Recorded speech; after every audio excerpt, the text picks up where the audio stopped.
Ok, bonsoir à tous. Bonsoir. Avant de commencer le cours, j'aimerais le dédier, Bezrat Hashem, pour l'élévation de l'âme de Myriam Batsimi et les Avdil Ben Achaim Ve'ametim pour la réussite matérielle et spirituelle de Stéphanie Soulika Esther Batléa, Israël Francis Ben Esther, Shmuel Ben Yosef Chaim et Meir Ben Zari. Bezrat Hashem, Hashem Yishalem, Bracha Ve'atzlacha. Ok, juste avant de commencer le cours, j'aimerais passer une petite annonce pour un rappel, plus exactement. La semaine prochaine, jeudi prochain, on fait un tikkun niftarim, une réparation pour les défunts. Donc j'ai fait un message indépendant sur ça. On va organiser ça avec un minyan de 10 bachurim, avec 10 personnes, 10 bachou yeshivot. Et c'est une réparation qui est très grande, qui permet de libérer la neshama des forces du mal dans lesquelles elle est en prise. Parce qu'il faut comprendre une chose, c'est que une personne qui fait des avérotes dans ce monde-là, des mauvaises actions, elle crée spirituellement des forces. Quand elle quitte ce monde-là, elle rencontre ces forces spirituelles qui s'annulent par les punitions qui lui font subir. Il y a des punitions qui sont spirituelles, qui sont un peu... Et donc, la neshama, elle souffre. Des fois, ça dure longtemps. Ce qu'on appelle le kafakela, ok, et ça dure longtemps. Et le Rav Yehuda Ptaya, lui, il donne une astuce qui est ce tikkun là qu'on va faire pour libérer ces neshamot dans les forces dans lesquelles elles sont prisonnières. Alors je peux vous dire, c'est un truc qui marche grave. Pourquoi? D'où je peux me permettre de dire ça? Parce que depuis qu'on a annoncé, je vous dis pas tous les bâtons dans les roues qu'on met. Des épreuves sur épreuves. J'étais malade depuis jeudi j'étais malade. Et j'ai encore un peu mal à la gorge et tout. Et je peux vous dire, c'est très lourd, quoi. C'est-à-dire j'arrive pas à avancer. J'arrive pas à organiser ça, c'est très dur, etc. Pourquoi? Parce que les forces du mal, ils comprennent qu'ils vont perdre des clients. Et donc, ça revient sur celui qui organise. Donc, pas au prochain, heureusement que les gens, ils donnent la tzedaka à côté. Donc, ça encaisse. Mais derrière, je peux vous dire que si jamais il y a beaucoup de bâtons dans les roues, il y a beaucoup d'obstacles, c'est que la chose, elle est grande et qu'ils vont sûrement, Bezrat Hashem, être libérés. Ou peut-être qu'ils m'ont mis des stars là-bas, des chamottes qui sont vraiment... qui ont vraiment beaucoup à réparer. Mais en tout cas, profitez-en. Je pense pas que je vais organiser ça tout souvent. Mais en tout cas, voilà. Celui qui veut, tovhachem.com, sur le site il s'inscrit, ok, ou le numéro de téléphone de la personne qui gère ça. Attendez, excusez-moi, je l'ai pas en tête. Voilà,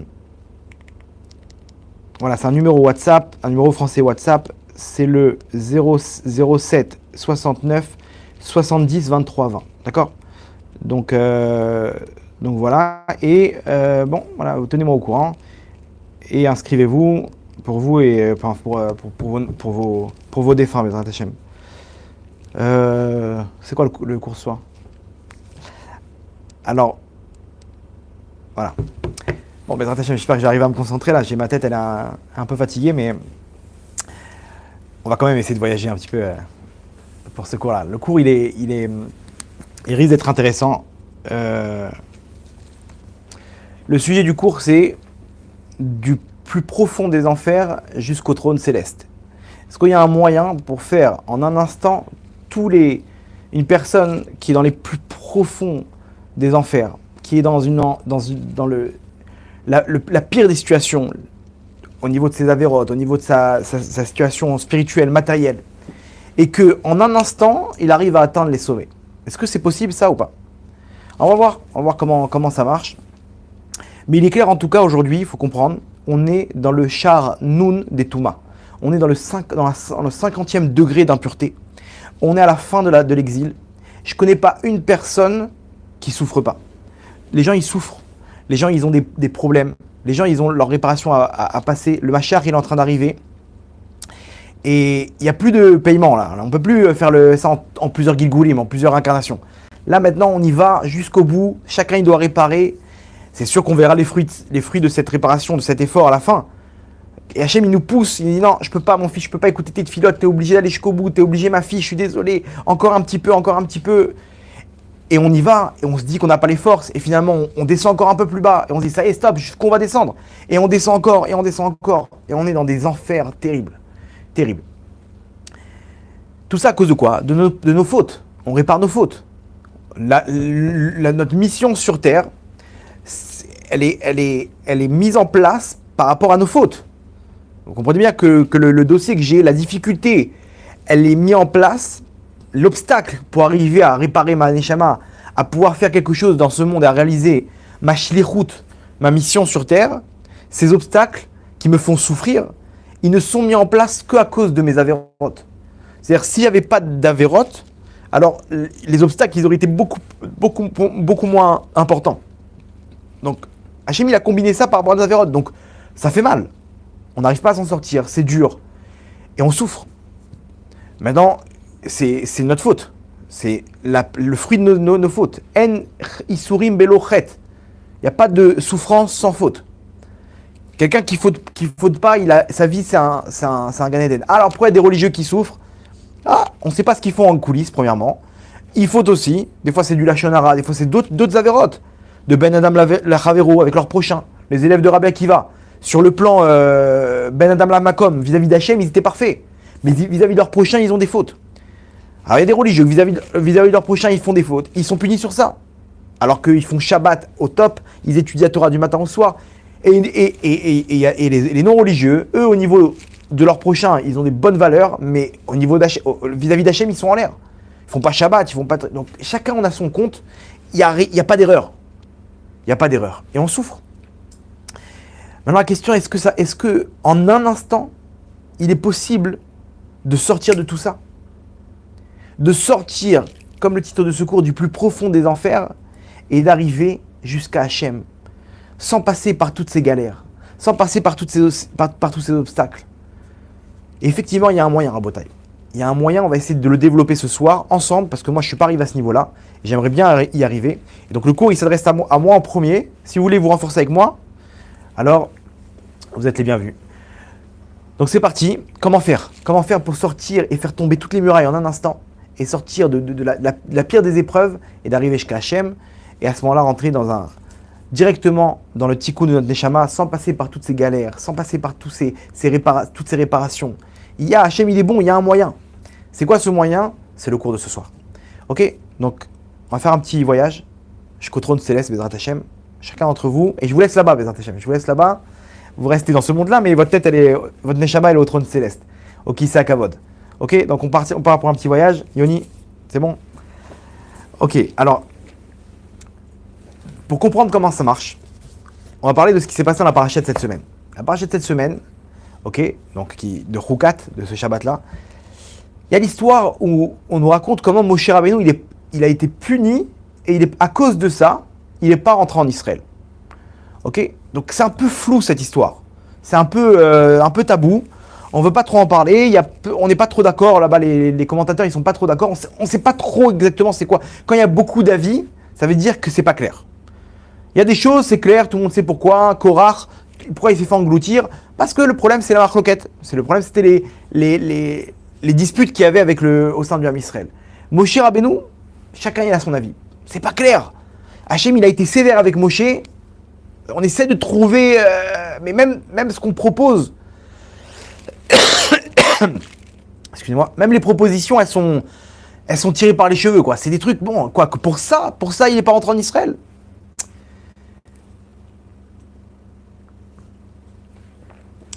J'espère que je vais avoir assez de souffle jusqu'à la fin du cours. En tout cas, venons, on essaie de comprendre et on va faire l'interprétation du Bat Aïn. Bat Aïn, c'est un des Gdolei Chassidut, très grand Rav, très kadosh, et lui il donne une interprétation. Si vous voulez danser après l'interprétation, je vous permets de faire une pause danse, tellement que c'est incroyable. L'histoire, elle est comme ça. Je vous replace dans le contexte. Quand, au début, les Bnei Israël, ils n'avaient pas de quoi boire, au début des 40 ans. Et ils ont demandé à Moshe, qu'est-ce qu'on fait? On a soif, on veut boire et tout. Moshe s'est retourné vers Hachem, il a dit, qu'est-ce qu'on fait? Hachem, il a dit, prends ton bâton et frappe le rocher. Frappe le rocher, et de là va sortir de l'eau. Il y aura un miracle. Et effectivement, Moshe, il frappe le rocher, et du rocher, une fontaine d'eau. Ce rocher-là les a accompagnés pendant 40 ans. Par le mérite de Myriam, la sœur de Moshe, c'est grâce à elle qu'on a mérité pendant 40 ans dans le désert de l'eau à volonté. Ok? Un miracle incroyable où l'eau elle coulait à flot. À la fin, quand Myriam elle est nifteret, elle est morte, elle est partie. En même temps, le rocher, il s'est éteint. Ok? C'était terminé, il n'y avait plus d'eau. Donc, les Bnei Israël, ils ont commencé à se plaindre. Plus exactement, le Erev Rav. Et ils lui ont dit, Velama el litunu mitzrayim, pourquoi vous nous avez amené en Égypte, la vie otano el amakom arasé dans cet endroit terrible. L'omekom zera uteena vegefen verimon. On peut même pas planter ici, c'est le désert. On n'a même pas de quoi manger. Ou maïm aïn lishtot, et on n'a même pas de quoi boire. Vayavo Moshe ve'Aaron upena kal el petach ou el moed vayiplu al penehem vayirak vod Hashem alehem. Donc ils ont commencé à se prosterner devant Hashem. Hashem, qu'est-ce qu'on fait? Le peuple il a soif. Vayidaber Hashem el Moshe les morts. Hashem il dit à Moshe, kar et amate, prends ton bâton. Ve'akel et aeda, et réunis l'assemblée. Ata ve'Aaron, toi et ton frère Aaron. Ata ve'Aaron achicha ve'dibartem el asela. Et vous parlerez au rocher. Donc ce même rocher, vous lui parlerez pour faire sortir de l'eau. Les Néhem devant toute l'assemblée. Il faut que ça soit maintenant un grand spectacle. Venatan mema, il donnera ses eaux. Veotseta lahem maim minasela. Veishkita et aeda ve'et beiram. Et donc tu sortiras de l'eau du rocher et donc ils pourront boire eux et leur bétail. Vaikar Moshe et amaté minifne Hashem kasher tzivaou. Donc Moshe il a pris le bâton comme Hashem il a ordonné. Vayakilu Moshe varon takal el pena asala. Il a réuni l'assemblée devant le rocher. Maintenant ce même rocher qui a arrêté de faire couler ses eaux, il est parti rejoindre les autres rochers dans la montagne. Donc il a disparu. Et Moshe il cherche le rocher pour pouvoir lui parler et lui dire de faire sortir de l'eau devant l'assemblée. Et là, le Erev Rav, il commence à dire 2 secondes, qu'est-ce qui t'arrive là, Moshe? Pourquoi tu cherches le rocher? Quoi, Hachem, il veut pas nous faire sortir de l'eau d'un autre rocher? C'est quoi?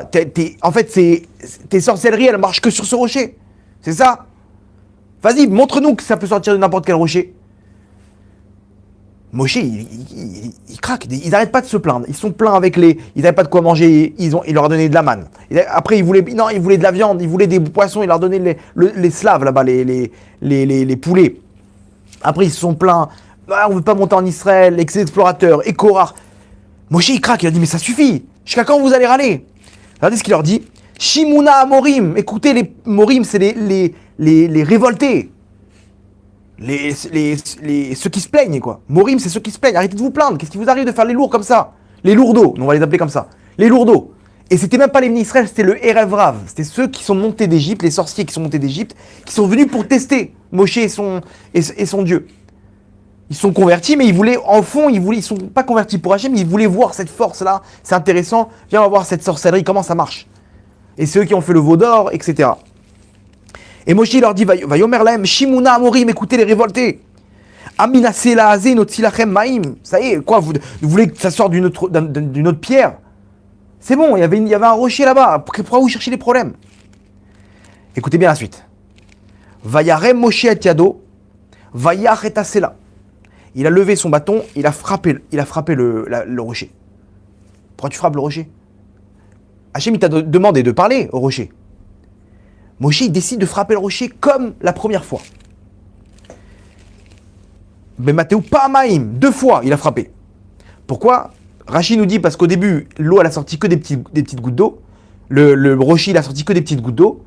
Pourquoi? Parce que le rocher, il n'a pas eu l'ordre de sortir l'eau si on le frappe, que si on lui parle. Mais par rapport au respect qu'il avait pour Moshe Rabbeinu, il ne pouvait pas ne pas sortir de l'eau, parce que sinon, ça manque de respect. Donc, mais d'un autre côté, Hachem, il t'a ordonné que s'il te parle. Donc, qu'est-ce qu'on fait? Le rocher, il était pris entre 2 feux. Donc, il a sorti des petites gouttes. Et là, Moshe, il a remis un coup, et là, il a sorti l'eau.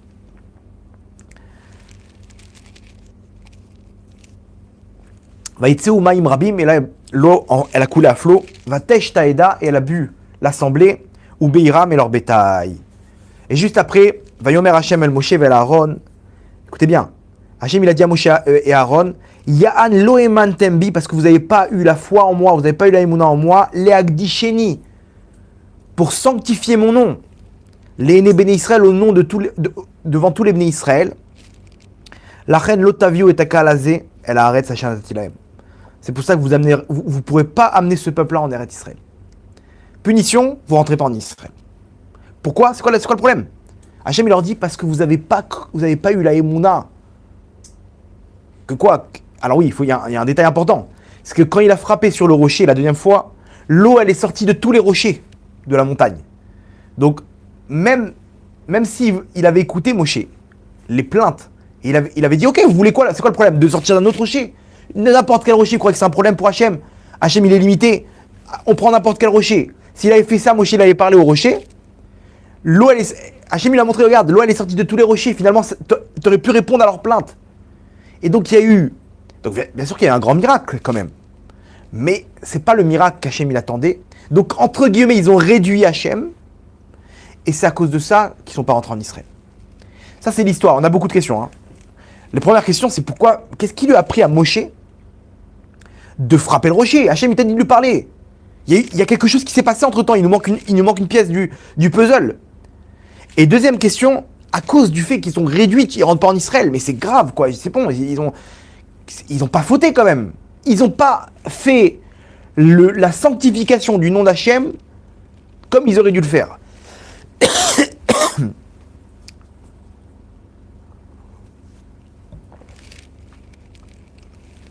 Excusez-moi. Mais ça va. Pourquoi aussi sévère que ça? Ça va, c'est Moshe et Aaron. Regarde, ils ont reçu plein de plaintes. Ils ont le droit de craquer, c'est pas des anges. Là, c'est une faute comme si c'est un ange qui a fauté. La réponse, nous dit le Bataïn, elle est incroyable. Lui, il nous dit qu'est-ce qui s'est passé à ce moment-là. Donc, quel calcul il nous dit le Bataïn, Moshe Rabbeinu, il a fait un calcul. Pourquoi il n'a pas voulu il n'a pas voulu parler au rocher? Il a fait un calcul dans sa tête qui l'a amené à frapper le rocher. Il s'est pas trompé, Moshe. Il s'est pas trompé. Il savait très bien qu'il fallait parler au rocher. Qu'est-ce qui t'a amené à frapper le rocher? Il a fait un calcul par lui-même. Ce calcul, c'est le suivant. Moshe, quand il a parlé mal au Bnei Israël, il leur a dit Shimuna Amorim. Il s'est énervé contre eux. Tout de suite, il a regretté. On parle des enfants d'Hachem, les Morim. Rachid dit c'est des Shotim. Morim, c'est égal à les imbéciles. Il sait qu'à ce moment-là, il a fauté dans la Havat Israël. Dans l'amour pour le prochain que je dois avoir en tant que leader du Ham Israël, je ne dois pas leur parler comme ça. Je ne dois pas leur parler comme ça. Et à ce moment-là, il a un picotement dans son cœur. Mince. Et tout de suite, il a fait un hirour de tchouva. Un hirour de tchouva, ça veut dire quoi? Ça veut dire qu'il a une pensée de tchouva. Il n'a pas fait tchouva encore, techniquement, mais il a eu une pensée de regret. Il a une pensée de regret de tchouva. Il est revenu à Hachem à ce moment-là de sa faute. Mais il a fait son calcul, il était le suivant. Il s'est dit, là, c'est pas le même miracle. Avant, Hachem m'a dit de frapper le rocher. Maintenant, il me dit de parler au rocher. Pourquoi? Pour nous apprendre quoi? Pour nous apprendre que maintenant, on va rentrer en Israël. Israël, c'est pas que les actes, c'est aussi la parole. C'est aussi la prière, c'est aussi la émouna. Et moi, j'ai fauté avec ma bouche.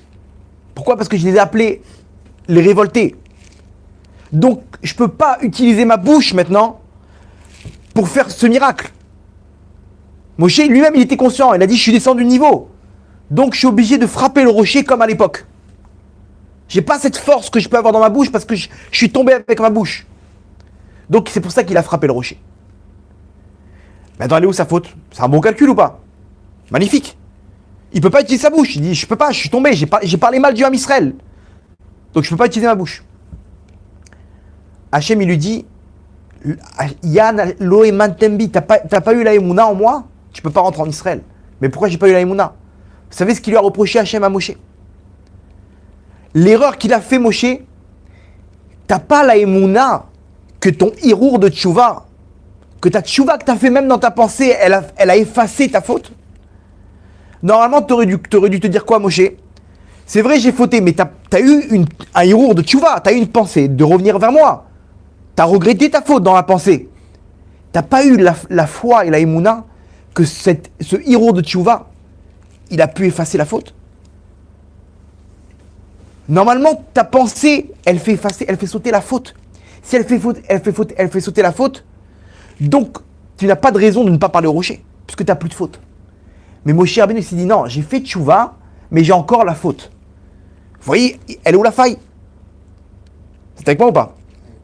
La faille, elle est terrible. Moshe, t'as pas la émouna que quand tu fais un hirour de tchouva, ta faute, elle est effacée. À ton niveau, tu dois comprendre que quand quelqu'un, il fait tchouva, même dans la pensée, un juif qui regrette, il dit « Aïe, qu'est-ce que j'ai fait ?» Cette pensée, elle monte jusqu'au trône céleste. Et elle efface la faute. À une seule condition. Si tu y crois. Si tu n'y crois pas, ça ne se fait pas automatiquement. Et Moshe, à partir du moment où il a frappé le rocher, c'est qu'il n'y a pas cru que sa tchouva dans la pensée, elle a fait sauter la vera. Elle a fait sauter la faute. Donc regardez ce qu'il lui dit Hachem. C'est quoi la raison? Ya'an lo eman tembi. Parce que t'as pas eu la émouna en moi. Vous n'avez pas eu la foi en moi. Que quoi? Que je suis capable d'effacer les pires fautes. Même avec une pensée. L'Agdisheni. Ça, pour Hachem, ça fait sanctifier son nom. Parce que ça montre combien Hachem il est grand. Combien Hachem il est pas petit comme nous, que nous on est vexé à chaque petit mot, chaque petite faute qu'on fait pour nous. Dès qu'on fait une faute comme ça y est, stop, je te parle plus. Parce qu'on est petit dans notre tête. Mais Hachem, si on croit qu'il est comme ça, si on est persuadé qu'Hachem il est vexé de nos fautes et qu'il n'est pas capable de nous effacer nos fautes, ben on le réduit. On a réduit à Kadosh Baruch Hu. Kadosh Baruch Hu dit, ok, eux ils n'ont pas la émouna, mais toi Moshe, tu me réduis, que je suis pas capable en une pensée de t'effacer ta faute. Et comment tu aurais dû montrer ça, Moshe? Tu aurais dû parler au rocher directement. Comme si de rien n'était, comme si tu n'as jamais fauté. Et donc il dit, Yan lo eman tembi, vous n'avez pas eu la émouna que je pouvais effacer n'importe quelle faute au monde. N'importe quelle faute au monde, à Kadosh Baruch Hu, il peut l'effacer. Donc, Hachem il te dit, t'as pas eu la émouna? L'Agdisheni, pour me sanctifier, de dire quoi? Hachem, je suis tombé, je suis désolé. Mais je sais très bien que tu me pardonnes. Et s'il avait parlé au rocher, Hachem lui dit, waouh, ça c'est grand. Et Hachem, il aurait fait le plus grand des miracles, même s'il avait fauté. Et la faute, alors, elle serait passée où? C'est sûr que Moshe, après, il aurait pleuré, Hachem, pardonne-moi. Il aurait fait une vraie tchouva derrière. Une tchouva comme il faut. Mais déjà, sa tchouva, par la pensée, elle aurait suffi pour avancer. Et du fait qu'il a pas eu la émouna Moshe, il ne peut pas rentrer en Israël. Parce que pourquoi? Parce que tu as fauté, tu as parlé mal de mes enfants maintenant. Mais j'ai fait tchouva dans ma pensée. Oui, mais tu n'as pas cru. Donc ta faute, elle existe. Vous vous rendez compte ce chidouche là? Ça veut dire qu'aujourd'hui, toutes les fautes qu'on a, vous allez me dire, mais on a déjà fait tchouva, Godarav, on a tous fait tchouva. Mais est-ce que tu as la émouna que ta tchouva, elle a effacé toutes tes fautes? Et c'est quoi la preuve? C'est que normalement, tu dois être la personne la plus heureuse au monde. La plus heureuse au monde. Parce qu'on t'a effacé tes dettes. Si tu as des dettes et ta maison, elle est hypothéquée, et que le banquier t'appelle, il dit, monsieur, c'est terminé, vous n'avez plus de dettes, il y a quelqu'un qui vous a tout remboursé, normalement, tu dois sauter de joie. C'est vrai ou pas? Si je te dis après Kippour, tu n'as plus de faute, et que tu t'inquiètes et tu as des remords sur ton passé, ça veut dire que tu ne crois pas en la tchouva. C'est pour ça, entre parenthèses, qu'on demande à Hachem, slach lanou, à la Hamida, juste après Kippour. Comment ça, slach lanou? Il n'y a plus de faute. Non, parce que la première faute qu'on a, c'est qu'on ne croit pas que tout a été effacé. C'est la première faute, en sortant de Kippour. T'es nettoyé. Mais mieux que ça, Hachem, il te dit, même si tu fais en une seule pensée, tu arrives jusqu'au Kisakavod. Comme ça dit la Gemara dans Yoma. Pevav Amoud Aleph, 86, A, tout en bas, l'avant-dernière ligne. Amar Rabbi Levi. Gdola tchouva shemagaat ad kise akavod. La tchouva, elle est tellement grande qu'elle atteint le trône céleste. Chez Neymar, tchouva Israël ad Hashem Elokecha. Comme il est écrit, reviens Israël jusqu'à Hashem ton Dieu. C'est quoi jusqu'à Hashem? Jusqu'au trône céleste. Quelqu'un qui fait tchouva, en un instant, il arrive jusqu'à Hashem. En une pensée. La Gemara dans Kiddushin, elle nous dit, c'est un rachat gamour, un mec qui a fait toutes les avérotes de la terre. Et il voit la fille du Rav, Tsanoua, belle, gentille, Gdosha, qui est en train de lire des Teilim comme ça sur le côté. Et lui, il passe comme ça, il la voit sur un banc. Et il tombe amoureux d'elle. Il lui dit, épouse-moi, et je deviendrai un tzaddik, à condition que je devienne un tzaddik. Il lui donne de quoi que le mariage il fonctionne, il lui donne quelque chose, elle ne sait pas quoi dire, elle accepte, il y a des témoins, tout est mis en place. Maintenant, lui, il a posé une condition, que je deviens un tzaddik, que je deviens quelqu'un de bon. Donc c'est un mariage qui tient sur une condition. Maintenant, il n'est pas là du tout, le mec. La fille, elle va voir son père, elle lui dit « Papa, je sais pas ce qu'il m'a pris, il y a eu un truc et tout, j'ai eu peur de lui, j'ai dit d'accord et tout. » Son père lui dit « C'est quoi la condition ?» À condition que je devienne tzaddik. Son père, il lui dit « Écoute, il est obligé de te donner le guet au cas où ça marche. » Mais quoi au cas où ça marche? Il y a des années-lumière. Pourquoi? Parce que si dans sa pensée, il a eu un hirour de tchouva, il a eu une pensée de tchouva, et dans sa pensée, il a dit « Ah, je reviens à toi, Hachem. C'est bon, je veux me marier avec elle, je reviens. » Une pensée! Et bien le mariage, il tient. Parce que cette pensée-là, s'il va jusqu'au bout de cette pensée, et bien à l'instant T où il a eu cette pensée, effectivement, il a effacé toutes ses fautes. En suspens. S'il y croit, bien entendu. Mais à ce moment-là, il a mis en suspens toutes ses fautes. Donc, le mariage, il tient. Donc, au cas où il a eu une pensée comme ça pendant qu'il a demandé en mariage, eh ben, il doit donner un guet à cette fille-là. Vous vous rendez compte? Au cas où, parce que le mariage, il a peut-être tenu. La condition, elle a tenu. Mais comment la condition? Hirour tchouva. En une pensée de tchouva, il est devenu tzaddik. Il était au plus profond des Gehinam. En une pensée de tchouva, il est arrivé jusqu'au Kissa Kavod. C'est ce qu'il nous dit, Rabbi Lévi. Gdola tchouva shemagat ad Kissa Kavod. La tchouva, on ne se rend pas compte de cet arbre, Rabotai. Quelqu'un qui fait tchouva même dans la pensée, c'est quoi tchouva? Tchouva, Israël, ad Hashem Eloké. Reviens, Israël, Hashem, ton Dieu. Reviens, Hashem. Hashem, il te dit, mon fils, rentre à la maison. Même si tu as une pensée de dire, ouais, j'aimerais bien rentrer, j'aimerais bien faire tchouva. Une pensée, t'arrives en un instant, tu sors ta neshama des profondeurs, de toutes les clipotes, de toutes les forces de la Touma, jusqu'au trône céleste, en une pensée. Bien sûr, après, il y aura du travail. Après, il faut réparer. Après, il faut mettre en place une tchouva. Mais en une pensée, si tu as cette pensée-là de hirour tchouva, ta neshama, elle sort des pires forces du mal et elle arrive au trône céleste. Elle arrive dans les bras d'Hachem. Vous vous rendez compte? C'est possible ou pas? On vient de ramener des preuves, ça marche, et c'est ça l'erreur de Moshe Rabbeinu. Vous avez vu ça, ce ridouche? Yoni, un sourire, c'est hyper beau. Ça change toute la vie d'une personne. Et c'est quoi notre seul problème? C'est maintenant, il faut y croire. Si tu arrives à y croire, tu donnes des forces à ta tchouva. Alors les gens ils posent la question, mais voilà, j'ai fait tchouva, je comprends pas pourquoi j'ai eu autant de problèmes. Oui, parce que tu as pris le parcours classique. Tu as pris le parcours classique. Il y a un parcours très simple. Tu as fait tchouva, c'est terminé. Ta faute, elle est effacée. Tu es une nouvelle créature. Tu es une nouvelle créature. C'est plus la même personne. Il y a une fille qui m'appelle, qui me dit Gvadarav, je dois me marier avec telle personne. C'est qui? C'est un tzaddik, quoi. C'est un tzaddik, il a fait tchouva.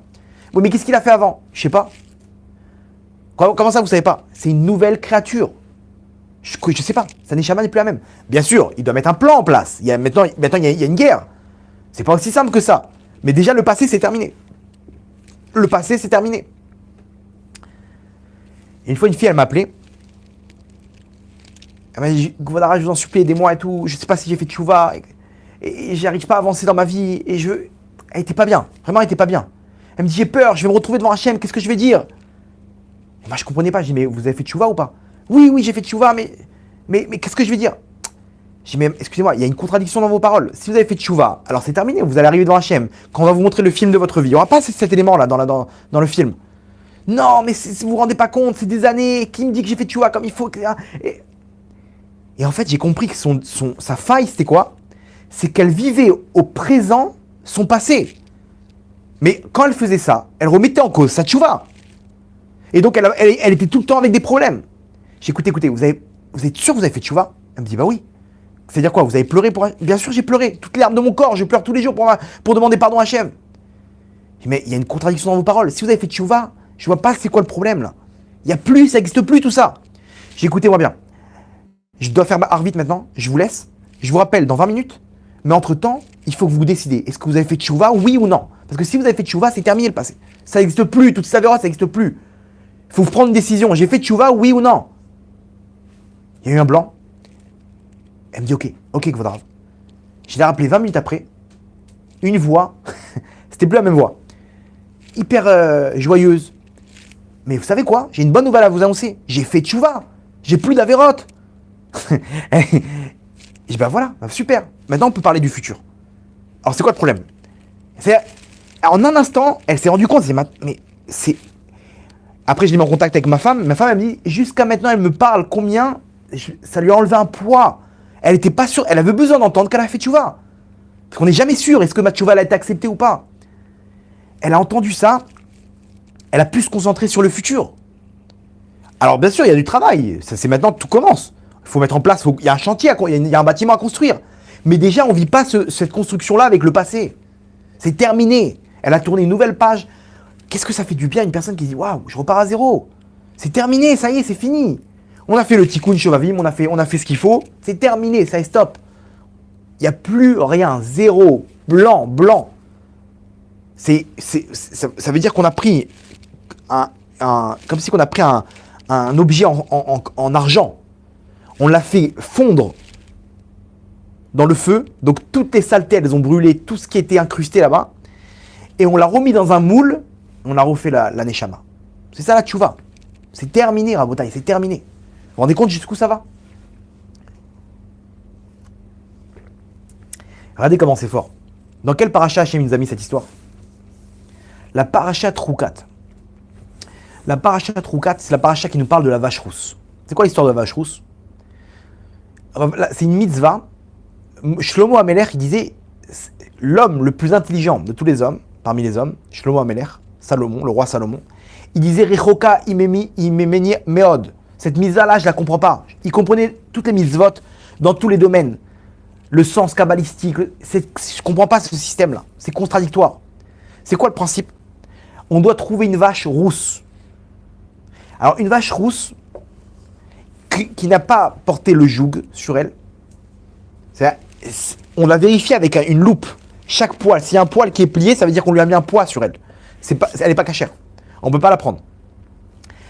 Tous les poils, ils sont roux. Il y en a un qui est noir, c'est pas bon. 2, je crois, il faut. Attends, il faut qu'elle ait... On la prend, on lui fait l'abattoir rituel, on doit la brûler entièrement. Ok? On la mange pas, on la brûle entièrement. Sur l'autel, en dehors du Beth Amikdash. C'est pas dans le Beth Amikdash, en dehors du Beth Amikdash. Et avec la cendre, ok? La cendre, on la met dans de l'eau. Et c'est ça qu'on jette sur les personnes qui venaient se purifier de l'impureté de mort. C'est qu'on est tous impurs parce qu'on est en contact avec les morts. C'est-à-dire, si j'ai touché quelqu'un qui a touché un mort, on a tous touché des morts. Ou quelqu'un qui a touché un mort. Donc il suffit que quelqu'un il s'est occupé dans les hôpitaux, un médecin, il a touché un mort. Il a mis le truc, le drap. Lui, il a touché sa femme. C'est au contact direct que ça se transmet l'impureté de mort. On est tous aujourd'hui. Et alors maintenant, quand moi je suis né, ça veut dire quand t'es né, t'étais pur. Non, parce que quand je suis né, je suis rentré en contact avec ma mère, qui elle est rentrée en contact avec quelqu'un qui est rentré en contact avec un mort. Donc en fait, aujourd'hui, on est tous morts. À l'époque du Beth Amikdash, quelqu'un qui a une impureté de mort, il ne peut pas rentrer au Beth Amikdash. Il peut rentrer jusqu'à un certain niveau. Donc c'est quoi la solution? On prend l'eau de cette cendre et on lui induit le 3e et le 7e jour, pendant les 7 jours. Le 7e jour, il est pur. Ok? C'est de là que les chrétiens, nos cousins, ils ont récupéré le truc du baptême là-bas qu'ils font. C'est de là. Ok?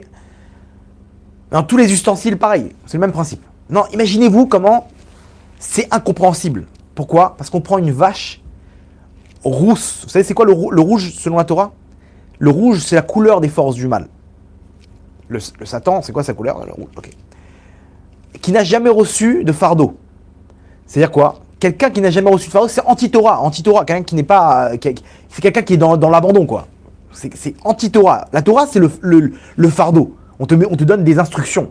Quelqu'un qui n'a... C'est l'inverse de ce qu'Hachem il attend d'un homme sur terre, c'est ça, qui n'a jamais reçu le fardeau. Qu'est-ce qu'on fait? Celle-là, on la brûle. C'est-à-dire, on prend les cendres, on prend vraiment tout ce qui a brûlé. C'est-à-dire, le feu, ça représente aussi les forces du mal. Donc, imaginez-vous, on prend tous les extrêmes et on prend les cendres de de tout ça, on prend les cendres qui représentent l'inexistence. Les cendres, ça y est, il n'y a plus de vie. Ces cendres-là, on ne les met pas dans le Beth Amikdash, en dehors du temple. Pourquoi? Parce que ça représente le plus profond des impuretés. Et c'est ça qui va me purifier, qui va me sortir de la pureté, la pire qui existe, c'est celle des morts, et qui va m'amener tout en haut de l'échelle. Ça, c'est contradictoire. Shlomo Amalek disait, je comprends rien à cette mitzvah. Je comprends rien.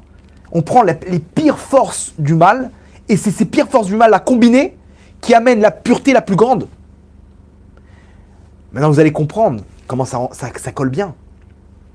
Alors, c'est le système, je ne vais pas vous expliquer comment ça marche. Si Shlomo ne comprend pas, je ne comprends pas non plus. Mais au niveau de l'allusion, c'est fort. Parce que Hachem, il nous dit justement dans la paracha où on parle de Moshe, que Moshe, il aurait dû avoir la émouna, qu'une personne qui faute, qui arrive, même dans les forces du mal les plus profondes, s'il a la pensée de Tchouva, il peut arriver à la pureté la plus haute, jusqu'au trône céleste. C'est ça le message de la vache rousse. Cette vache rousse qui représente toutes les forces du mal, la Touma, qu'on va arriver à la fin des temps. Le Sha'ar Noun, le 50e degré d'impureté, le pire, dans lequel on se trouve actuellement. Hachem, il te dit, n'aie pas peur, mon fils. Il y a une arme, la tchouva. Si tu fais tchouva, tu reviens à moi, ok? Même dans la pensée, mon fils, même dans la pensée, bah, tu peux sortir tu peux arriver jusqu'au trône céleste. Pourquoi? Ki gdola tchouva shema ga'at ad kise akavod. Vous comprenez comment c'est grand? Et ben, mais d'où tu sors ça? T'as une preuve de ça? Bien sûr, voilà, la vache rousse. La vache rousse, c'est toutes les forces du mal combinées. Et si tu arrives à prendre la cendre et la mettre dans l'eau, cette eau-là, elle te purifie jusqu'en haut. La plus haute des puretés. Vous voulez qu'on fasse une pause danse ou pas? On enchaîne. Mais c'est la folie ou pas, Yoni? Le paradoxe, c'est que celui qui a aspergé, lui devient impur. Voilà. Par contre, celui qui a aspergé, lui, il récupère l'impureté. C'est un gros paradoxe. En fait, c'est un peu, on descend tout en bas et quand tu touches le fond, tu arrives tout en haut. Et celui qui était en haut, lui, il arrive tout en bas. C'est un gros manège. En tout cas, alors maintenant, comment on fait? On a compris comment ça marche. Il faut qu'on ait la émouna de ça. Si on a la émouna, que notre tchouva, elle répare tout, alors à ce moment-là, on peut y arriver. Vous allez voir que, justement, cette génération, plus on descend, plus Hachem nous a donné les moyens d'avoir la émouna de ça. Plus on descend, à l'époque, ils ne pouvaient pas faire tchouva comme nous, on peut le faire aujourd'hui. Vous allez comprendre pourquoi. D'abord, une petite histoire. L'histoire de deux enfants, un garçon et une fille, qui se sont rencontrés, ils jouent ensemble. Gemara dans Ta'anit, elle nous ramène cette histoire. Enfin, plus exactement, Rashi dans Ta'anit, il nous ramène l'histoire en détail. Pardon. L'histoire, elle est comme ça. Un garçon et une fille qui se rencontrent, ils sont petits, ils jouent ensemble et ils sont attachés l'un pour l'autre. Jusqu'à que le garçon, il doit partir. Son père, il a été muté dans un autre pays. Et ils se font une promesse. Tu me promets qu'on va se marier ensemble? Il dit oui, je te promets. Mais comment on va faire pour se rencontrer? T'inquiète pas, on se redonnera rendez-vous ici. Cet arbre, tu vois cet arbre? Ok? On se donne rendez-vous ici. À tel âge. Ok? À tel moment. Etc. On se donnera rendez-vous et on se mariera toi et moi ensemble. Et la fille, elle pleure, elle dit non, ne me quitte pas. Et lui, il pleure. Ils se prennent dans les bras, mais elle m'a la sorte, il doit partir. T'inquiète pas, quand on grandira toi et moi, on se rencontrera et on se mariera. Et elle dit, tu me jures? Je te jure. Il n'y a pas de témoin. Comment on fait? Il regarde autour de lui, il voit, il y avait un puits avec de l'eau, et il voit une belette sur le puits. Il dit, voilà nos deux témoins, le puits et la belette. On les prend à témoin que toi et moi, on se mariera ensemble, et ce sera pour l'éternité. Ça, c'est la petite histoire. Bien entendu, ils ont grandi, ils ont fait des rencontres, et bon, ils ont oublié. En tout cas, lui, il a oublié. Mais elle, la fille, elle n'a jamais oublié. Et tous les ans, au même moment qu'il a promis, elle revenait à l'endroit, devant le puits, et l'arbre. Et elle attendait qu'il vienne, et il ne vient pas. Et elle pleurait de toutes les larmes de son corps. Et elle revenait l'année d'après, et l'année d'après, et l'après. Maintenant, il est où? Il est où l'Achor? Il est parti, il s'est remarié. Il s'est remarié, lui, il a oublié complètement. Un garçon, c'est moins sensible qu'une femme. Hein. Il s'est remarié. Et il a eu 2 enfants. Et un beau jour, le même jour, c'est triste, mais ces 2 enfants, ils sont morts. Comment? L'un, il est tombé dans un puits, il s'est noyé. Et l'autre, il a été attaqué par une belette. À mort. Il s'est fait battre à mort par une belette. Terrible catastrophe dans la ville. Tout le monde est choqué. Mais lui, tout de suite, il a eu le déclic. Il a tilté. Il s'est dit, c'est les témoins qui sont venus me faire rappeler ma promesse. Et bien entendu, il a raconté à sa femme toute l'histoire. Sa femme, elle a dit, ça sert à rien qu'on reste mariés, toi et moi. Ça ne marchera pas. Parce que ça est Mouna là-bas, ta copine, c'est elle qui a tué les enfants. Donc rejoins-la, ou du moins essaie de lui demander pardon. Ou marie-toi avec elle, fais ce que tu veux, mais toi et moi, ça ne peut plus continuer comme ça. Ça, c'est l'histoire. Pour nous dire quoi? Cette histoire nous dit que plus on a la émouna en une chose, plus on donne des forces à cette chose-là. Elle, tellement qu'elle y croyait, tellement qu'elle avait la foi, elle a donné de la force à toutes les belettes au monde et tous les puits au monde pour pouvoir faire en sorte de pousser ce mec-là à revenir. Vous vous rendez compte? Donc, maintenant on comprend le principe. Si j'ai la émouna, quand Hachem il me dit, mon fils, quand tu fais un hirour de tchouva, ça suffit pour que le mariage y tienne. Parce que tu es déjà tzaddik. Si on n'y croit pas, donc on ne donne pas de force à cette tchouva. On croit que non, il faut que je pleure une quantité de larmes. C'est vrai, il faut prier, il faut faire une tchouva comme ça. Mais d'abord, aie conscience que ta tchouva elle a été acceptée. Ce que tu fais maintenant, c'est une tchouva bonus pour faire une tchouva de meilleure qualité. De meilleure qualité pour encore plus déraciner tes avérotes. Mais ta tchouva, elle est terminée. C'est-à-dire que si tu montes maintenant devant Hachem, il n'y a pas d'avérotes. C'est terminé. Alors pourquoi on ne le voit pas ça? Parce que tu n'as pas la émouna, donc tu ne peux pas donner des forces à ta tchouva. Tu peux pas. Et c'est pareil pour la tfila. Les gens, quand ils prient, ils envoient une bouteille à la mer. Non. Est-ce que tu es conscient que quand tu pries, tu peux changer le monde entier? Tu n'y crois pas, hein? On n'y croit pas. Et moi avec vous, hein, je suis en train de me renforcer avec vous là. On n'y croit pas, Rabotaï. Quand tu pries, il faut que tu te dises 2 secondes. Je vais prier, c'est terminé, j'ai prié. Il y a pas, Hachem, il a écouté ma prière. C'est monté jusqu'à Hachem. Qu'il veuille exaucer ma prière ou pas, c'est un autre dossier. Mais en tout cas, ma prière, elle est montée jusqu'à Hachem. Et elle peut tout changer. C'est comme ça que les tzadikim, ils prient. Pour eux, c'est évident ça. C'est évident, ils ont la émouna. Donc quand il faut une bracha, ça marche. Mais nous, il faut qu'on prie 300 prières. Parce qu'on n'y croit pas. Et au bout d'un moment, quand tu auras prié 300 fois, et tu auras allumé 3000 bougies, et que tu auras pleuré toutes les larmes de ton corps, et tu auras terminé 200 fois le livre de Tehillim, donc là, tu vas dire, c'est bon, je pense que cette fille-là, elle va passer. Tu comprends? Là, tu as la émouna parce que, techniquement, tu as fait beaucoup de choses. Mais on n'est pas obligé de passer par là. On n'est pas obligé de passer par là. Il y a un ascenseur tout simple. Et aujourd'hui, Hachem, il nous donne des forces pour avoir la émouna. Pourquoi? Hachem, il a ouvert les flux de la chokhma, de l'intelligence, de la sagesse.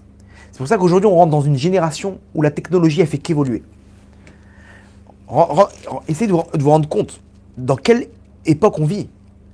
Hachem, pourquoi il a permis toutes ces technologies? Vous savez pourquoi? Parce qu'il y a une règle qui est simple. Maaseh Merkava, qui est Maaseh Bereshit. Ce qui se passe dans les mondes d'en haut, c'est à l'image de ce qui se passe dans les mondes d'en bas. Ça veut dire que tout ce qui est en bas, il y a en haut. Si les choses elles se font lentement en bas, ça veut dire qu'en haut, ça se fait très lentement. La procédure, elle est très lente. Si en bas, ça se fait très rapidement, qu'on peut en un coup de fil atteindre l'autre bout de la planète, en un coup de fil, ça dure 30 secondes. Alors qu'à l'époque, il fallait envoyer un télégramme, ça prenait 3 jours. Il fallait envoyer une lettre, ça prenait 3 mois. Vous voyez l'évolution? Pourquoi? Parce que dans les mondes d'en haut, aujourd'hui, on n'a plus le temps. Hachem, il est en train d'amener le Mashiach. Et il faut que ce soit rapide. Donc, Hachem, il accélère les tikkunim. Il accélère les tikkunim. Et pour ça, il nous fait comprendre en bas que tout est accéléré grâce aux technologies, pour qu'on puisse comprendre que ça marche comme ça en haut. Comprenez? Donc, il faut qu'on ait la émouna pour suivre ça. Bien entendu, tu vas réparer, ça prend du temps, etc. Il n'y a pas de problème. Mais ta tchouva déjà, sache une chose qu'elle est acceptée en 2 secondes. Comme un texto. Tu as envoyé un texto, tu as fait tchouva, c'est bon. D'où tu sais ça? Parce que c'est comme ça que ça marche en bas. Et cette tchouva, elle marche déjà pour pouvoir avancer. Pourquoi? Parce qu'on n'a pas de temps à perdre. On n'a pas de temps à perdre, il faut y aller. Donc Hachem, il veut qu'on arrive à un moment où tout le Ham Israël va faire tchouva. Alors si on part sur une tchouva classique, bah, on en a pour 2000 ans. Mais si on part sur le principe qu'un héros de tchouva, ça marche, alors en un instant, Hachem veut faire en sorte que chacun dans son cœur, il a déjà fait tchouva. C'est vrai? Et donc à ce moment-là, le Mashiach, il vient. Si ça dépend d'une pensée et que la venue du Mashiach, elle dépend de notre tchouva, alors c'est bon. Il suffit que tout le monde ait eu au moins une pensée de tchouva et on a tous validé. Ok, donc il en reste quelques-uns. Hachem va faire quelques scénarios. Ils vont aussi avoir un héros de tchouva. Et Zéou, le Mashiach, il vient. Et tout le monde est sauvé. Tout le monde a fait tchouva. Donc ce scénario-là, il est possible. Donc Raval al-Azman, on n'a pas le temps. Maintenant, tout le monde doit faire tchouva. Donc Hachem, il est en train de descendre les barèmes. D'où on voit ça grâce aux technologies. Et effectivement, comment à l'époque, ils auraient pu se dire Aïn Roa Ozen Shomat. L'œil, il regarde. L'oreille, elle écoute. Ve Maasecha Besefer Nirtavim. Et tes actes, ils sont tout écrits. À l'époque, on ne peut pas s'imaginer ça. Aujourd'hui, avec l'époque des caméras, etc., en 2 secondes, on peut s'imaginer comment tout est enregistré dans les mondes en haut. Vous comprenez? Je sais pas, l'ascenseur. Comment tu vas t'imaginer que tu peux monter d'un point à l'autre en quelques secondes? Grâce à l'ascenseur. Je peux imaginer ça. À l'époque, quand tu dis, vas-y, monte ta Neshama, essaie de monter jusqu'à Hachem, comment je vais faire? J'arrive même pas à monter à l'arbre. Aujourd'hui, c'est possible. Tu peux monter au World Trade Center. Il n'y a plus. L'Empire State Building, ok? Tu montes là-bas, je sais pas combien d'étages, en 1 minute. Fou, il monte comme ça, c'est terminé. T'as fait 300 mètres en 1 minute. Comment t'as fait? Hachem me donne des ustensiles pour qu'on s'imagine comment ça marche dans les mondes d'en haut. Les avions. D'un point avant, pour aller en Nouvelle-Zélande, mais il fallait prendre je sais pas combien de bateaux. Ça prenait 6 mois. Aujourd'hui, en 20 heures, t'es là-bas. Une vingtaine d'heures, t'es là-bas.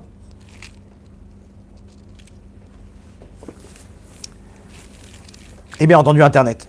Internet, en un instant, tu te mets sur TikTok, tac, tu fais le tour du monde en 5 minutes. Hop, un Chinois là-bas, un Japonais, un au Cameroun, au Nigeria, tu passes au Mexique. Tac, tac, tac, les vidéos, elles tournent. Tu fais le tour du monde en 2 secondes, ta pensée, elle est là-bas. Maintenant, ils inventent, je crois, un truc qui s'appelle Metra. Je sais pas, c'est Facebook et compagnie, ils font tout le truc où tu es dans tes lunettes, tu es téléporté dans un nouveau monde. C'est terrible ça. C'est regarder jusqu'où ça va. Pourquoi? Pour te faire comprendre qu'un jour, ça c'est la Géoula ça, un jour ça va être spirituel ça. On va arriver à un niveau où tu vas fermer tes yeux, tu vas voir ta Neshama se déplacer dans les mondes d'en haut. Tout le monde pourra y arriver. Quand le Mashiach il va se dévoiler. Parce qu'on va arriver à une connaissance de Dieu où les anges même, ils vont te demander parle-moi d'Hachem, comment il est Hachem. Et toi tu vas lui décrire. D'où tu vas le décrire?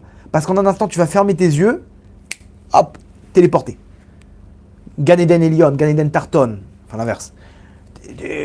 Olam Yitzira, Kisei Kavon, Olam Bria, Atzilut, tac, Adam Kadmon. Tu te déplaces, comment tu fais? T'es où? Ton corps il est là, mais je peux me déplacer. Comment on va y arriver? Tout le monde va y arriver. Comment? Hachem, il nous montre en bas comment ça marche avec ses lunettes et ses machins.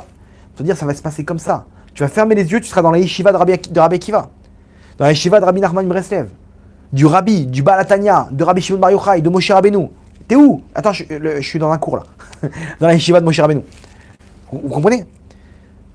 Ça, c'est ce monde dans lequel on est. Donc, si tu as la Emouna, que tu peux te déplacer en 2 secondes dans n'importe quel point du monde grâce à Internet, grâce à ces trucs-là. Donc, tu vois, dans le monde d'en haut, c'est exactement pareil. En un instant, tu peux te déplacer du pire des Gehinam jusqu'au trône céleste. Et comment je le fais? Tu vas. Et pareil, il y a des scénarios où les gens, ils sont milliardaires. Ils ont tout perdu en un instant. À la bourse, des crashs boursiers, etc. Et des gens, en un instant, ils sont devenus multimillionnaires. Au niveau de ça, c'était des scénarios qui étaient impossibles à l'époque. Impossible. De devenir riche en un instant, c'était impossible, à part un héritage comme ça, lointain. Ouais. Donc pour Hachem, il fait des scénarios comme ça où aujourd'hui c'est que des chiffres. En un instant, tu peux aller sur ton compte en banque, tu peux voir plusieurs chiffres. Qu'est-ce qui se passe là? Je sais pas, on t'a fait un virement, un truc, une erreur. Tac, le mec il a reçu un virement d'un cher saoudien. Un truc, ouais, il y a des histoires comme ça. Le mec il gagne le loto, qui prend 40 millions de dollars en un instant. Il y a des histoires comme ça. Pourquoi? Hachem il te dit, de la même manière que matériellement ça existe, spirituellement aussi, en un instant tu peux devenir milliardaire, mon tzaddik. Si tu fais tchouva, en un instant tu peux devenir milliardaire. Il n'y a plus de dettes, il n'y a plus de dettes. On t'a effacé toutes tes dettes. Ça existe, ça existe. Donc base-toi sur ça pour y croire. C'est pour ça qu'Hachem il a fait tous ces scénarios. Le problème c'est quoi? C'est que malheureusement, si ça existe dans le bien, ça existe dans le mal. En un instant, quelqu'un il peut tout perdre. Il était milliardaire et le crash boursier de 2008, il a tout perdu en un instant. Combien de personnes comme ça? Il s'est retrouvé endetté, il a fait faillite. Il était bien, je sais pas, d'un coup il a tout perdu. Il a perdu sa femme, il a perdu ses enfants, il a tout perdu. Combien d'histoires on entend? Ah, t'es pas au courant, il a divorcé le pauvre. Quoi, mais qu'est-ce qui s'est passé? Il était bien, je sais pas. Et lui, laisse tomber, c'est pas ce qu'il a fait. Et lui, il s'est suicidé. Mais quoi? Mais qu'est-ce qui se passe? C'est quoi ces histoires qu'on entend? En un instant, le mec, il était en haut de l'échelle, il a tout perdu. En un instant, il en faut pas beaucoup aujourd'hui pour le Yetzirah. C'est ça le monde dans lequel on est. On est au 50e degré d'impureté. C'est un monde terrible, où en un instant, on peut tomber. C'est ça le revers de la médaille. C'est qu'en un instant, tu peux arriver au trône céleste, mais il y a des gens qui sont descendus dans le pire des guéhinnoms en un instant. Comme ça, Abraham, Hachem, il dit à Abraham, il dit tes enfants, ils seront nombreux comme la poussière de la terre. Et après, Hachem, il lui dit comme les étoiles du ciel. Attends, on a compris. Si c'est pour me dire qu'ils seront nombreux, alors la poussière de la terre ou les étoiles, c'est pareil. On parle de 1000 milliards de milliards, ok, donc, il y aura beaucoup d'étincelles. D'accord, on a compris. Pourquoi Hachem il est obligé de m'employer les deux termes? De nous comparer à la poussière de la terre ou aux étoiles du ciel. Dans la Torah, chaque mot, il est important. On va pas te faire des répétitions. Hachem, il se base sur des gens qui comprennent, qui ont compris dès qu'on leur a expliqué. Nous dit la Gemara dans Shabbat. Pourquoi on a eu les deux comparaisons? Il a dit à Abraham en même temps, il a fait une allusion. Si tes enfants ils sont dans le droit chemin, ils seront jusqu'aux étoiles, jusqu'au trône céleste. Et s'ils font pas la Torah et les mitzvot, jusqu'à la poussière de la terre. C'est-à-dire que à toi de choisir où tu es tout en bas ou tu es tout en haut. C'est la bourse. Si tu fais attention, il y a un mode d'emploi maintenant, il y a un mode d'emploi. Mais sache une chose, que si tu respectes pas, tu prends des risques avec ta neshama. Parce que le Yetzirah, il peut te prendre comme proie et t'amener jusqu'en bas. Jusqu'en bas. Ah mais quoi, ça va, je suis pas tombé, voilà. J'ai pas fait ce qu'il faut en Torah et pourtant je suis toujours là. C'est à quoi ça ressemble? À quelqu'un qui joue à la roulette russe. C'est quoi la roulette russe? C'est un pistolet avec 6 balles. Tu mets qu'une balle. Le mec il tourne. Donc il a une chance sur 6 de mourir. Donc toi t'es en train de jouer à la roulette russe, tu dis je suis quoi le problème? Voilà, je suis toujours pas mort. Pourquoi vous poussez des cris? Ça va, mais arrête de jouer à ce jeu-là. À un moment, il y aura une vraie balle. Et c'est ta neshama qui va sauter. Et c'est ces histoires qu'on entend. Les gens, ils jouent avec le feu. Et Hachem, comme on dit, Shomer Petaim Hachem. Hachem, il protège ceux qui n'ont pas la notion. Mais au bout d'un moment, si on ne respecte pas les modes d'emploi, le Yetzirah, il dit, ok, lui, je vais le choper. Lui. Et la Gemara nous ramène comment... Alors, entre parenthèses, soyez des stars, mes tzadikim. Soyez des étoiles. Il faut des étoiles. Ou t'es une étoile, ou t'es la poussière de la terre. Bref, maintenant, sur quel domaine ça arrive, ça? Surtout, l'adultère. Ça, nos sages, ils ont été intransigeants sur ça. La Gemara dans Kiddushin, elle nous ramène comment Rabbi Akiva et Rabbi Meir Balanes, ils ont laissé une porte ouverte au Yetzirah sur ce domaine-là. Un truc lointain, hein. C'est pas qu'ils ont commencé à boire des verres avec des femmes. Lointain. Le Yetzirah a dit, ok, il les a pris comme proie, il les a amenés devant la faute. Devant la faute. Et il s'est dévoilé à Rabbi Akiva, il lui a dit, il a attrapé comme ça, il lui a dit, si c'était pas toi et ta Torah, je t'aurais humilié devant tout le monde maintenant. Pourquoi? Parce que cette faute-là, Si on laisse rentrer le Yetzer Hara, on perd le contrôle. On perd le contrôle. Des gens, ils arrivent à une perte de contrôle. Et la Gemara nous donne des règles. La Halakha nous donne des règles. On ne doit pas mélanger les femmes et les hommes. On doit diminuer la discussion avec les femmes. Ça va, je vais discuter, c'est quoi le problème? Non, tu sais pas de quoi où tu rentres. Quand tu n'écoutes pas ce qu'ils disent les sages, tu rentres dans un problème. Mais tu vas dire, attends, je vais pas lui sauter dessus. Mais vous êtes des malades, les religieux, vous. Vous êtes des malades, vous êtes des animaux. Et en fait, regarde, elles sont tes pensées. Alors écoute, je te dis ce que la Torah, elle dit sur l'homme. Hachem, il dit, la Gemara dans Chagiga, elle dit, Nafsho shel adam mechamedatan ou metava lahem. Les femmes, le nefesh, l'être d'un homme, il est attiré et il désire les femmes. C'est sa nature. S'il ne sait pas travailler sur lui-même, alors il suffit qu'on le pousse à bout et il peut tomber avec n'importe qui. Même avec une femme mariée, même avec n'importe quelle femme au monde, il peut tomber. Pourquoi? Parce que à partir du moment où tu fais entrer le Yetzer Hara, c'est plus entre tes mains. Ça peut prendre 1 an, 2 ans, 10 ans. Si le Yetzer Hara t'a choisi comme proie, c'est tous les deux tiers de divorce qu'on entend aujourd'hui. Ça a commencé comment? Parce qu'ils ont laissé installer le virus. Le virus s'est installé, ok, ou la tumeur s'est installée. 3 ans plus tard, ça a fait un cancer qu'on peut plus arrêter. Comment ça a commencé ce cancer? Avec une cellule cancérigène qui s'est développée. C'était bénin. On aurait pu, si on avait su, on aurait pu l'enlever. Vous comprenez le problème? Pourquoi? Parce qu'Hachem, il a donné une force à l'homme pour amener des enfants. Donc l'homme, il a ça en lui. S'il ne travaille pas ça, ça devient un animal. Ça devient un animal. Alors même si tout de suite, il ne le voit pas, nos sages nous disent où ça va mener. Où ça va mener. Et ça, c'est le problème d'Internet. Aujourd'hui, dans Internet, en une image, en un instant, imaginez-vous, un petit jeune de 10 ans, il ne connaît même pas c'est quoi une femme, il ne sait même pas à quoi ça ressemble. En une image, il part dans le pire des Gehinam, dans le pire des enfers. Ça y est, il peut plus vivre comme avant. Ça y est, il a vu des choses. Vous croyez qu'il vous demande la permission de diffuser ces images? Quand on a fait le Tikkun Shevavim, là-bas il y avait un groupe WhatsApp qu'on avait. Il y a un robot qui est rentré, il a envoyé des images Hachem Yerachem. Les pauvres, ils étaient tout propres, tout truc. Et ils m'ont dit, vous savez pas ce qui nous est arrivé? Des images de Hachem Yerachem, des trucs terribles.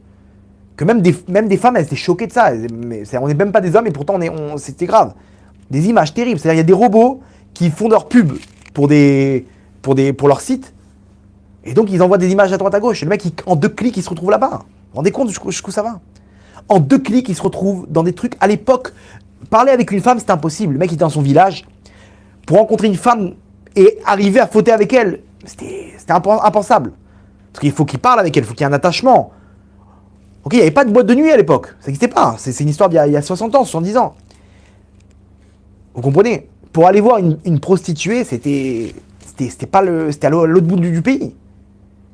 Aujourd'hui, en une image, il peut voir ce qu'une personne aurait vu à son mariage. Et encore.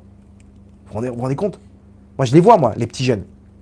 Je les vois des jeunes et j'ai vu des jeunes grandir, mes élèves à moi. Je les ai vus grandir, je pourrais vous dire exactement à quel moment ils ont commencé à avoir des images comme ça. On voit sur leur visage était pur.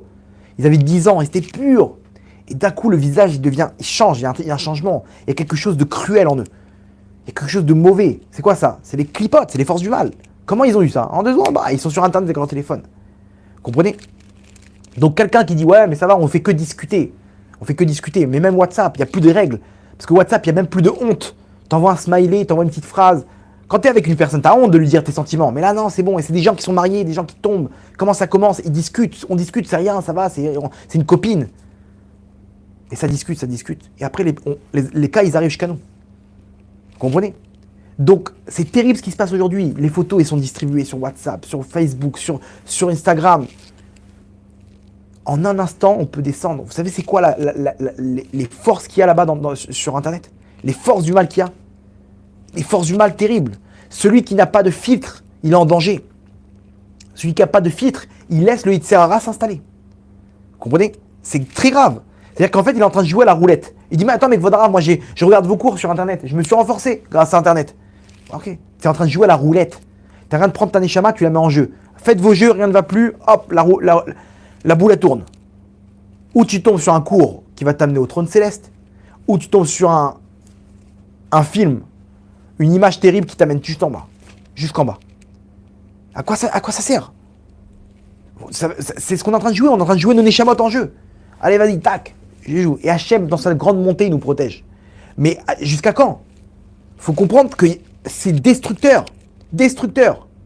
Donc celui qui n'a pas de filtre, il est en danger.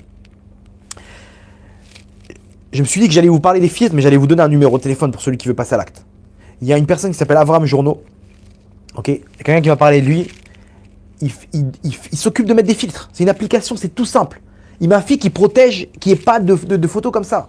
Faites-le au moins pour vos enfants, dans l'ordinateur de la maison. Je vous donne le numéro de téléphone. Parlez-lui par WhatsApp, il le fait. C'est lui qui a les codes, c'est impossible. On peut pas transgresser, c'est impossible. C'est lui qui a les codes, il vous le fait, c'est très rapide. Il y a une petite somme. Si vous n'arrivez pas à payer, contactez-moi. Je vous trouve des donateurs. Son numéro, c'est le 053 708 17 18. Ok? Très simple. Faites-le. Passez à l'acte. Mettez un filtre. Ça peut sauver la vie. Il y a une histoire comme ça dans Kiddushin. Rabbi Abraham Denoura. Abraham Denoura. Lui, il a été libéré des jeunes filles juives qui étaient prisonnières par des non-juifs. Il a trouvé la somme, il a réuni la somme, il est parti de communauté en communauté, il a réuni la somme, il est parti les libérer. Il était tard la nuit, il voulait pas les laisser toutes seules. Il leur a dit venez chez moi. Maintenant il connaît les règles. Il les a mis à l'étage. Il y avait un genre de grenier, il les a mis là-bas. Il y avait juste une petite fenêtre. Lui, il était en bas, il y avait une échelle qu'il fallait être 5, 6 pour la porter. En bois, en truc. Il a pris l'échelle, il a déplacé, comme ça fait pas de yichoud, il n'y a pas de possibilité d'atteindre l'endroit. Et il commence à étudier la Torah. Là-bas, il y a eu un reflet d'une des bougies, et il a vu une des silhouettes d'une femme se refléter sur sa Gemara. Imaginez, il est en train d'étudier la Torah, il voit une femme, une silhouette se refléter sur son livre. Et là, le Yetzirah, il le prend. Il a une mauvaise pensée, dans le mal. Le Yetzirah, il a pris le contrôle de lui. Et il s'est retrouvé à déplacer l'échelle pour aller voir ces femmes. Alors qu'il faut être 6. Imaginez-vous la force qu'il a puisée au fond de lui, l'adrénaline, pour déplacer l'échelle et commencer à monter. Jusqu'à qu'il a crié, il y a le feu chez Amram, il y a le feu chez Amram. Ces élèves qui ont entendu leur rave crier, ils sont arrivés en courant, il y a le feu, qu'est-ce qui se passe? Et ils voient leur rave en train de monter, crier, il y a le feu, il y a le feu. Il était prisonnier, il a pu au moins appeler au secours, mais il sentait son corps plein de désir pour faire la vera. Le Yetzirah, il a pris le contrôle. Ces élèves, ils disent, Rave, qu'est-ce que vous faites? Bien sûr, ça l'a calmé tout de suite, il s'est arrêté. Et il leur a dit, vaut mieux avoir honte dans ce monde-là, et que vous me voyez comme le pire des raves, le pire des rachats, que d'avoir honte devant Hachem, devant cette avéra-là. Si j'avais fauté, imaginez-vous, je me suis retrouvé devant Hachem, Hachem aurait dit, mon fils, qu'est-ce qui se passe? C'est quoi ça? Qu'est-ce qui t'arrive, mon fils? Imaginez-vous une honte éternelle j'aurais eu devant Hachem. C'est pas grave. C'est pas grave. Que vous ayez une mauvaise image de moi, c'est pas grave. Je pourrais survivre. Mais qu'Hachem, il ait une mauvaise image de moi, ça non. Regardez, il a sacrifié sa dignité pour pas fauter. Parce qu'il sentait que c'était hors de contrôle. Alors moi, j'ai pensé, imaginez-vous, il était en train d'étudier la Torah. Le Yetzirah, il lui a fait apparaître une image par une silhouette sur sa Gemara. Alors qu'il a pris toutes ses dispositions. Il a déplacé l'échelle, il les a mis dans un coin. Et cette image-là, elle a provoqué ce que ça a provoqué. Imaginez-vous si on rentre sur Internet et qu'on ne prend pas nos précautions avec des filtres. Comment le Yetzirah, il peut jouer avec nous en nous faisant apparaître une image aussi. Vous comprenez? C'est pas une belle preuve. Donc, mettez un filtre et faites-le vite. Là, je me suis dit, je vais vous donner un numéro de téléphone, comme ça, vous pouvez tout de suite passer à l'acte. Faites-le, envoyez un WhatsApp, je veux mettre un filtre. Comment on fait? Ou si vous avez d'autres personnes, je sais pas, je vous ai donné à une personne. Ok? Faites-le. Parce que sinon, le Yetzirah, dès qu'on le fait pas, il prend le dessus. Il y a très peu de temps pour se protéger. Il y a comme ça un élève à moi. Écoutez bien cette histoire. Il me dit, Rav, je veux un téléphone cachère. Sans WhatsApp, rien du même WhatsApp, moi j'ai pas. Je lui dis, ok, il me dit, mais j'ai pas l'argent. Je lui dis, regarde, prends 200 shekels, je te les donne. Prends encore 200 shekels, je te les prête. Ok? Et va t'acheter un téléphone. Il dit, mais je sais pas, j'ai dit, quoi, laisse-moi finir d'étudier et je viens avec toi. On est partis ensemble dans un magasin, acheter le téléphone. Et le vendeur lui dit, tu veux un téléphone caché avec WhatsApp ou sans WhatsApp? Ouais, ce qu'il lui a pas dit. Ah, il dit, il y a téléphone caché avec WhatsApp? Et je lui dis, non, laisse tomber WhatsApp. WhatsApp aussi, c'est un problème. Tu discutes, c'est trop light. Tu discutes. Les Khamis, ils ont dit, il faut diminuer. Tu vas tomber sur une fille, tu vas discuter, tu vas t'attacher à elle. Et il y en a plein qui sont tombés à cause de ça. Ouais, mais Rav, c'est dur pour moi, il faut que j'ai un palier. Je dis, bon, écoute, tu sais quoi, fais ce que tu veux. Ok, sauf que moi, je peux pas cautionner. Je peux pas te donner. Donc, je te prête 400 shekels. Les 200 shekels que je voulais te donner, ok, je peux pas te les donner. Moi, je cautionne pas. Même ça, pour moi, c'est pas terrible. Donc, si tu veux acheter un téléphone comme ça, la brioute, je te les donne. Sinon, je te les prête. Et je t'aurais prêté 400 shekels. Il me dit, ok. Bon, alors, je fais quoi? Je sais pas, prends ta décision. Mais tu connais, soit je te prête 400 shekels, soit je te donne 200 et je te prête 200. Ok, fais ton calcul. Il m'a dit, ok, bon, je vais demander à tel arabe. Je le vois demain à Bnei Brak, je vais lui demander, j'ai racheté.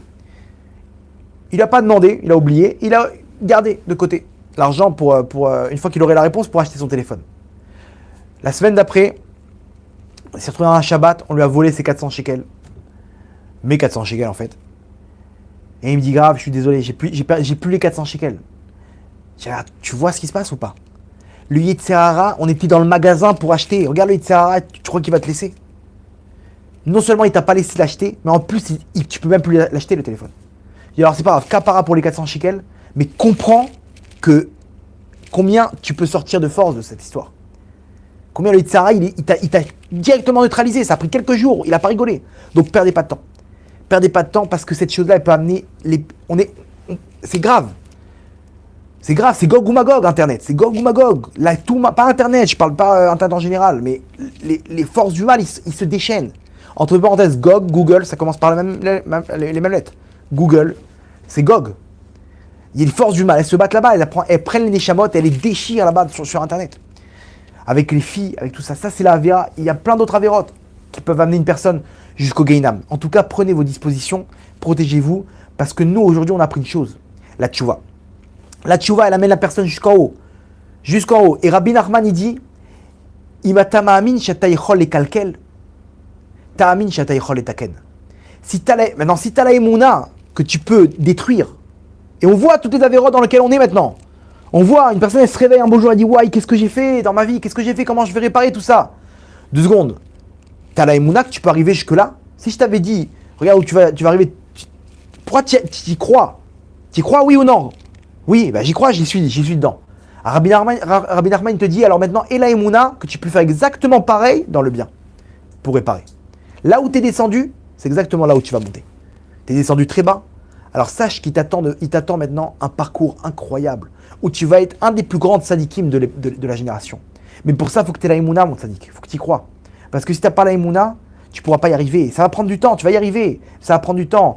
Akadosh Baruch Hu, il te dit, mon fils, sanctifie-moi. Sanctifie-moi. Si tu as la émouna, tu fais de moi quelqu'un de grand. Tu fais de moi un Dieu important qui peut faire les plus grands miracles. Les gens, ils montent en Israël. Et c'est pour ça que Moshe, il n'a pas pu rentrer en Israël. Parce que là, Israël, c'est la émouna. Israël, c'est le palais du roi. Si tu n'as pas la émouna, alors tu souffres. Et les gens, ils montent en Israël. Ils souffrent. Pourquoi?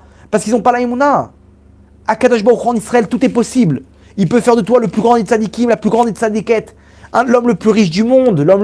Il peut te réparer ton shalom baït. Il peut t'amener des enfants, les plus grands tzadikim du monde. Pourquoi tu crois pas? Qu'est-ce qui bloque? Je me parle à moi. C'est que moi qui me mets des bâtons dans les roues. Il n'y a que nous. C'est que nous qui avec notre manque d'émouna, on n'y arrive pas, les amis. Alors venons, on se renforce sur ça. Il y a un phénomène aujourd'hui, ma femme m'a raconté. Si je pouvais prendre des brachot de ces femmes-là, j'aurais pris. C'est tellement que c'est grand. Une copine à ma femme, elle lui a dit, regarde ce que j'ai fait. Elle a effacé toutes ses photos sur Facebook. Vous vous rendez compte de la force qu'elle a pour une délivrance pour quelqu'un de sa famille. Et cette personne de sa famille, elle lui a dit, non, ça n'a pas marché. Elle lui dit, écoute-moi bien, c'est impossible. Tu sais pas ce que j'ai fait pour toi. Rappelle. Elle a rappelé, elle a dit, c'est vrai, c'est bon, c'est passé. il a eu sa délivrance. Une autre femme, elle a entendu ça aussi, elle a pris sur elle, elle a prié, tout ce qu'elle a prié, ça a été accepté. C'est quoi? Dans la Touma la plus profonde, tu viens, t'enlèves tes photos là-bas, que des gens, ils regardent, ils font des avérotes, ils tombent et ils discutent avec... Ça y est, c'est quoi? Mais vous vous rendez compte comment c'est important? Une femme, elle enlève une photo sur Facebook, même ça, c'est grand. Tu fais tchouva sur ça. Vous vous rendez compte de quoi on parle? Donc, aujourd'hui, la tchouva, on a compris comment ça marche. Il ne faut pas voir la tchouva comme que, ah, ça y est, les rabbinim, ils ont saoulé tout le temps en faire tchouva. Non, non. La tchouva, ça a pris un terme péjoratif. Ouais, fais tchouva. Allez, laissez-moi tranquille avec votre tchouva. Non. Aujourd'hui, il faut que tu prennes la tchouva d'une autre manière.